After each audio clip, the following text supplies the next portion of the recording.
வணக்கம், டாக்டர் புவனேஸ்வரன். இந்த மருத்துவ செய்திகளை பற்றி பேசும்பொழுது எப்போவுமே அந்த மருத்துவ செய்தியை எடுக்க என்னுடைய நண்பர் ஒருத்தர் இப்போ கொஞ்ச நேரத்துக்கு முன்னாடி என்ன கேட்டார், டாக்டர் நான் எக்கு சாப்பிடணும்னு ஆசைப்படுறேன், அது எக்கில் ஒயிட் நல்லதா எல்லோ நல்லதான்னு எங்கிட்ட கேட்டார். நான் சொன்னேன், தம்பி நான் எக்கு சாப்பிடாத ஆள், எனக்கு எல்லோவும் ஒயிட்டும் என்ன அப்படிங்கிறத பற்றி ஒரு விஷயம் இல்லாட்டி கூட மருத்துவனாக அதனுடைய மருத்துவ ரீதியில் ஒரு பதில் சொல்ல முடியும். அப்படின்னா என்ன அப்படின்னா, முட்டை, கோழி முட்டையெல்லாம் பேசணும்.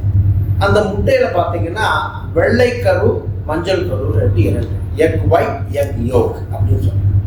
இதில் பார்த்தீங்கன்னா ஒயிட் இருக்கு இல்லையா, எக் ஒயிட், அது பிரச்சனையே இல்லைங்க.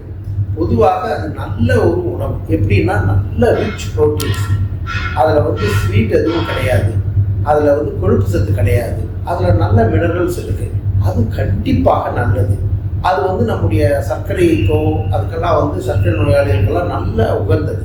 அதில் பிரச்சனையே கிடையாது.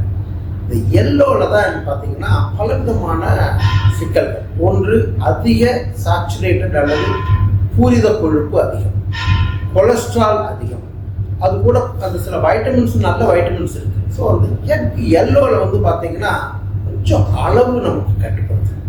ஏன்னா அது எக் எல்லோ சாப்பிட்டா அதன் காரணமாக இருதய நோய் வரலாம் அப்படிங்கிற ஸ்டடீஸ் இருக்குது, இருதய நோய் வராதுங்கிற ஸ்டடீஸும் இருக்குது. நான் அதுக்குள்ளே போய் அந்த கான்ட்ரவர்சியில் நான் போக விரும்புகிறேன். ஆனால் ஒன்று என்னென்னா, எக் ஒயிட் சாப்பிட்டோம் அப்படின்னா பொதுவாக நமக்கு நல்லது. எக் எல்லோ அது சாப்பிடுவதில் கவனம் தேவை, குறைவான அளவு சாப்பிடும். அப்போ எவ்வளவு அப்படின்னா, ஒரு நாளைக்கு சில பேர் பார்த்தீங்கன்னா 2 முட்டைகள்ங்கிறது நிறைய பேர் உபயோகப்படுத்துகிறாங்க. 2 முட்டையில் இருக்கிற ஒயிட் சாப்பிடுவதில் பிரச்சனை இல்லை. எல்லோன்னு வரும்பொழுது ஒரு அரை எல்லோ அப்படிங்கிறது தினமும் சாப்பிடுவது பெட்டர். முழுவதும் சாப்பிடுவதை தவிர்க்க வேண்டும். புரிஞ்சுட்டீங்களா? அதனால இந்த முட்டை அப்படிங்கிறதுல பல விஷயங்கள் முக்கியமாக இருக்குது. என்னென்னா, முக்கிய புரதம். இந்த புரதம் அப்படிங்கிறது நமக்கு ரொம்ப அவசியம். ஆனால் ஃபேட் அதில் இருக்கு பார்த்தீங்கன்னா, அதில் கொஞ்சம் ஜாக்கிரதையாக இருக்கும். புரிஞ்சுட்டீங்களா?